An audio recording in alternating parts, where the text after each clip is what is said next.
घमंडी के साथ क्या होता है। एक समय की बात है, काशी में सालों साथ रहकर दो पंडितों ने धर्म और शास्त्रों का अध्ययन किया। शिक्षा पूरी होने के बाद दोनों विद्वान अपने अपने गांव की ओर चल पड़े। तब यातायात के साधन तो थे नहीं। लोगों को एक स्थान से दूसरे स्थान तक जाने में कई कई दिन लग जाते थे। लोग दिन में चलते थे और रात में विश्राम करते थे। ये दोनों पंडित भी ऐसा ही कर रहे थे। एक बार दोनों ने एक नगर में रात्रि विश्राम किया। नगर के सबसे धनी सेठ के यहाँ ठहरे। सेठ ने उनके रहने की व्यवस्था की और फिर अपने लोगों से कहा कि दोनों महानुभावों के भोजन का भी बंदोबस्त किया जाए। इस बीच समय पाकर सेठ दोनों के पास पहुंचा और उनसे चर्चा करने लगा। सेठ अनुभवी था। वह जान गया कि दोनों पंडितों में बहुत ज्यादा घमंड है। साथ ही दोनों एक दूसरे को मूर्ख समझते हैं। सेठ ने दोनों से अलग अलग बात कर एक दूसरे बारे में भी पूछा। जो जवाब मिले वो सेठ को दुखी कर गए। उसने मन में विचार किया कि ये दोनों काशी जैसी जगह पर सालों अध्ययन करके आए हैं, लेकिन एक दूसरे का सम्मान करना नहीं सीखा।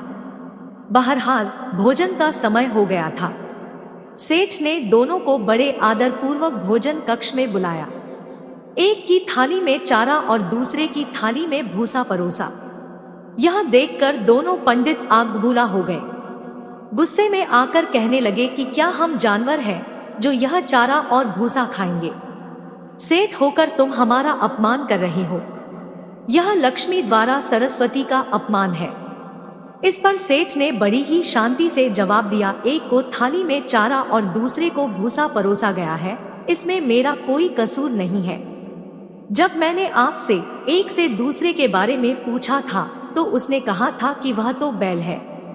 वहीं दूसरे से पहले के बारे में पूछा था तो उसने कहा था कि वह बैशाख नंदन है। आप दोनों ने ही एक दूसरे को बैल और बैशाख नंदन बताया, तो मैंने उसी हिसाब से चारा और भूसा थाली में परोस दिया। इतना सुनते ही दोनों ज्ञानियों की आंखें खुल चुकी थी। उन्हें अपनी गलती का एहसास हो गया था। उन्होंने सेठ से क्षमा मांगी। एक दूसरे के प्रति भी ऐसी सोच रखने के लिए भी खेद जताया। सीखा व्यक्ति में कितना भी ज्ञान आ जाए, उसे घमंड नहीं करना चाहिए। साथ ही दूसरों के प्रति बुरे भाव नहीं रखने चाहिए। दोस्तों, कहानी अच्छी लगी तो लाइक करें, शेयर करें, कमेंट करें और चैनल को सब्सक्राइब करें। Thank you.